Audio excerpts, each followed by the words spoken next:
Fala pessoal, tudo beleza? Sejam muito bem-vindos e bem-vindas aqui ao meu canal. Sou o professor Pedro Coelho e no vídeo de hoje a gente vai falar sobre fofoca jurídica. É um caso sério, é um caso importante que várias pessoas entraram em contato comigo, seja de amigos, seja de seguidores, pedindo questionamentos ou fazendo questionamentos sobre a lógica da atabalhoada versão ou modificação de versão do caso Daniel Alves. E eu fui tentar dar uma estudada, uma analisada aí na legislação penal espanhola, uma legislação bastante interessante do ponto de vista geral, e aí vou tentar trazer alguns esclarecimentos, aproveitando que hoje é sexta, aí o Fofocalizando Jurídico com um tema bastante sério e que a gente vai precisar refletir bastante, beleza? Tranquilo? Antes de mais nada, deixe pedir o joinha aí para vocês. E se você não tiver inscrito, se inscreve, aciona o sininho, porque sempre que eu trouxer conteúdo novo, você vai ser devidamente notificado. Então, basicamente, vocês sabem que o ex-jogador, o jogador Daniel Alves, ele está preso aí de forma cautelar lá na Espanha, justamente em razão de ter supostamente praticado um crime de caráter sexual contra uma moça numa boate no final de 2022, se não me falha a memória, beleza? E aí há uma robustez probatória muito significativa e, de forma curiosa, como eu gosto sempre muito de futebol e gosto de ler os jornais espanhóis, notadamente os jornais lá de Barcelona, as informações que a mídia veicula dão conta de que há uma imensa probabilidade de condenação. Eu vi na semana passada alguns relatos, alguns depoimentos de juristas, de advogados que não atuam na área, aliás, não atuam no processo, mas atuam na área, e dizem eles, no juízo de prognose, lógico, que há uma imensa probabilidade da condenação e que a acusação lá pleiteará a pena máxima, né, para esse tipo de delito, que é o total de 12 anos de prisão. Há muita gente apostando nessa possibilidade. Até porque, do ponto de vista histórico, não sei se vocês sabem, mas o Daniel Alves se envolveu nessa temática pouco depois de uma sensível alteração da legislação espanhola. Se vocês tiverem curiosidade, basta jogar no Google ou em qualquer outro serviço de pesquisa, caso La Manada. Foi um caso de questões coletivas, eu não vou falar a palavra para a gente não bugar o nosso vídeo, mas desse modalidade de delito de caráter coletivo que abalou sensivelmente a Espanha, que fez exigir para funcionamento da mesma maneira que a gente tem licenças ambientais, licença dos bombeiros, licença da prefeitura,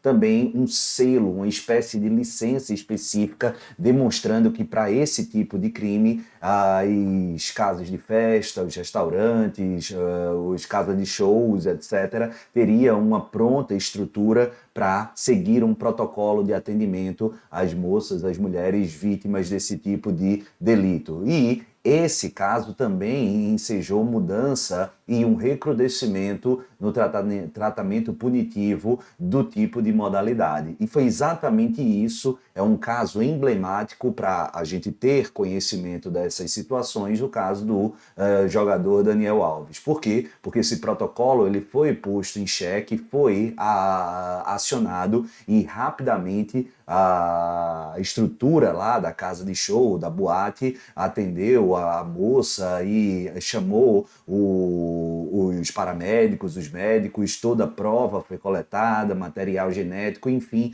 por isso há uma robustez probatória. E isso é agravado notadamente com essas constantes alterações de versão. A gente está chegando para a quinta. Essa semana passada, não, essa semana foi noticiado que a nova advogada que assumiu recentemente, a Inês Guardiola, ela vai trazer aí uma nova versão alegando que o jogador ele estava sob efeito de álcool, estava completamente alcoolizado. Segundo as informações veiculadas na mídia, a própria ex-esposa do Daniel Alves, eles se separaram depois do fatídico evento, mas ela vai servir de testemunha para atestar supostamente que o jogador chegou absolutamente alcoolizado. E aí muita gente me perguntou por que que houve essa alteração de versão, ou pelo menos a sinalização da quinta versão. A gente vai fazer um histórico de quais foram as versões. E tem uma justificativa. O primeiro ponto é que, ao contrário do que inicialmente se veiculou, o jogador não abdicará de pleitear e de alegar sua inocência. Então, fica muito claro que, ao menos de acordo com as informações até hoje obtidas, a gente tem a ideia da tese principal da inocência, beleza? E, pelo que a gente conseguiu ver da apuração midiática, a Inês Guardiola não abrirá mão de dizer que o jogador é inocente. Então vamos aguardar aí para ver qual é a tese que vai ser sufragada para justificar tudo que foi identificado, tudo que foi encontrado. No entanto, a chance do Daniel Alves obter absolvição em razão dessa negativa é perto de zero, é ínfima, de acordo com todo o prognóstico e todo o levantamento probatório que a gente já sabe que há. É claro, tudo é possível, tem a presunção de inocência, não estou antecipando um julgamento, eu estou especulando de acordo com as informações que a gente consegue obter, tanto na mídia nacional como destacadamente na mídia espanhola. E a gente já sabe, isso aí é público, que a acusação muito provavelmente pleiteará a pena máxima diante da robustez probatória e justamente ensejaria aí a pena de 12 anos de condenação. Pedro, não tem uma história aí de um pagamento, a moça não tinha dispensado aí a questão financeira. Olha, pelas informações que a gente tem, a moça não tem interesse em ser indenizada do ponto de vista financeiro. Há algumas menções aí que ela teria mudado de versão, só de objetivo, e aí, na verdade, pouco interessa. Se ela foi vítima desse tipo de comportamento, desse tipo de crime absolutamente repugnante e odioso, ela tem todo o direito de buscar a indenização, de não querer indenização, enfim, a gente não pode julgar a vítima desse ponto de vista. Mas, querendo ou não, há uma prerrogativa, há uma cláusula estabelecida dentro do ordenamento jurídico espanhol que estabelece uma espécie de fixação de reparação de dano obrigatória. Agora, se o camarada, o agente condenado, pagar essa indenização obrigatória, que foi estabelecida inicialmente no patamar de 150 mil euros, ou aproximadamente 800 mil reais, a gente vai estabelecer essa indenização para a justiça espanhola, beleza? Não necessariamente, pode até ser convertida para a vítima, eu confesso que eu não sei, mas não substitui. Se ela quiser, ela pode, claro, pleitear uma indenização ainda mais robusta dentro dessa situação, caso esteja de fato confirmada a condenação.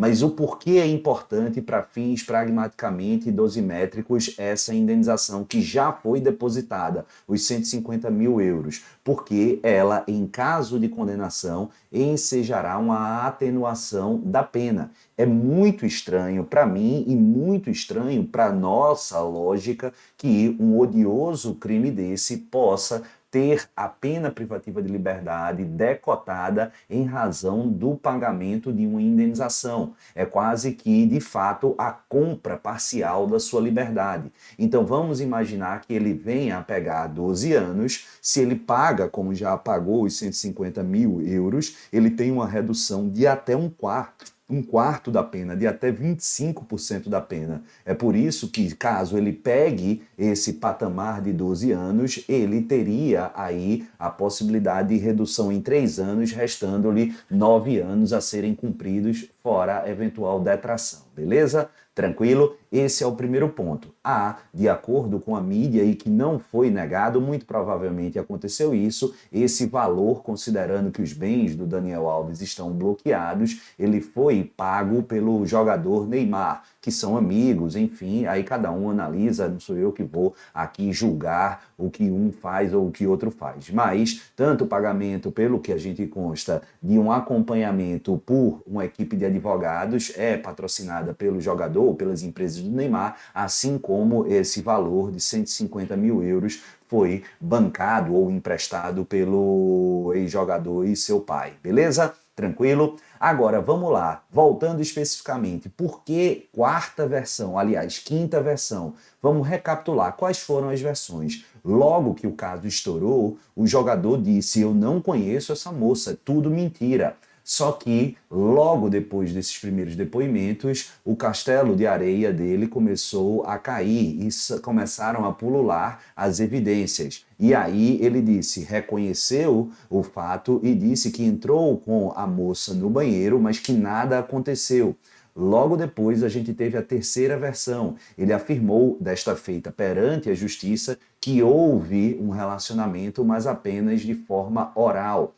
E, por fim, na sequência, ele declarou que houve, de fato, penetração, mas que foi por completo consentimento. E agora a gente chega à quinta versão. Ele parece que vai manter essa questão do consentimento, mas vai afirmar subsidiariamente que se assim não for reconhecido, que ele estava absolutamente embriagado. E por que dizer que estava embriagado?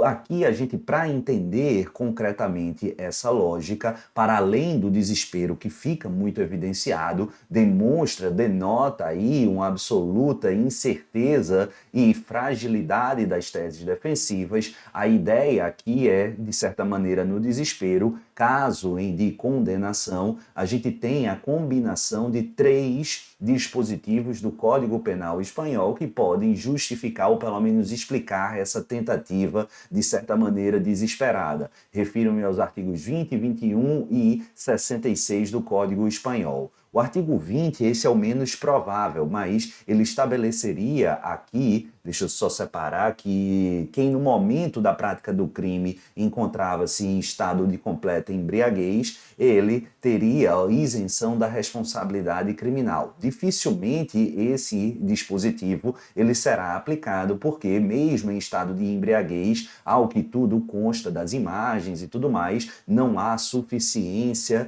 para estabelecer um vínculo aqui de embriaguez completa.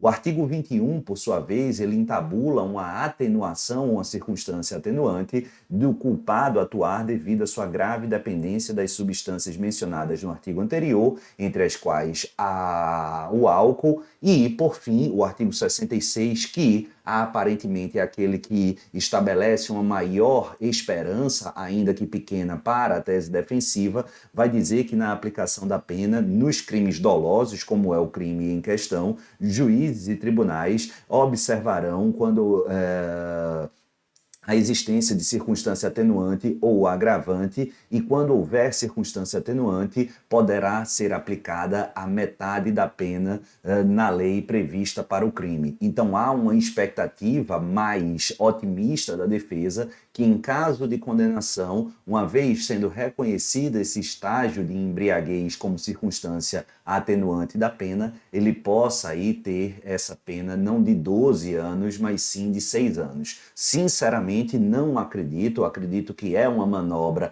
absolutamente desesperada, passa descredibilidade, sem dúvida alguma, para o ambiente do Poder Judiciário. Essas 5 versões mostram completo desespero, mostra ausência de credibilidade, mostra, além disso, uma fragilidade do ponto de vista argumentativo, que é, sem sombra de dúvida, bastante problemática do ponto de vista do acusado. O julgamento está marcado para o iniciozinho de fevereiro e, se nada ocorrer até lá, no carnaval a gente já deve ter selado aí o destino do jogador, do ex-jogador, que, repito, muito provavelmente será condenado. Vamos acompanhar aí para dirimir essas questões técnicas, e se houver novidade relevante, novidade importante, eu trago para os senhores e para as senhoras. Na minha visão, é isso que vai acontecer e, fundamentalmente, são essas as razões objetivas e definitivas dessas mudanças constantes de tese, e agora, num ar de desespero, aí a fixação dessa tese da embriaguez. Beleza? Tranquilo? E aí, o que é que vocês acham? Acham que vai ter condenação? Acham que vai ter pena máxima? O que é que vocês pensam sobre esse caso? Sempre com respeito, mas fica à vontade para comentar. Não esquece, hoje é sexta, dá o joinha, se inscreve aqui no canal. Um beijo e até a próxima. Tchau!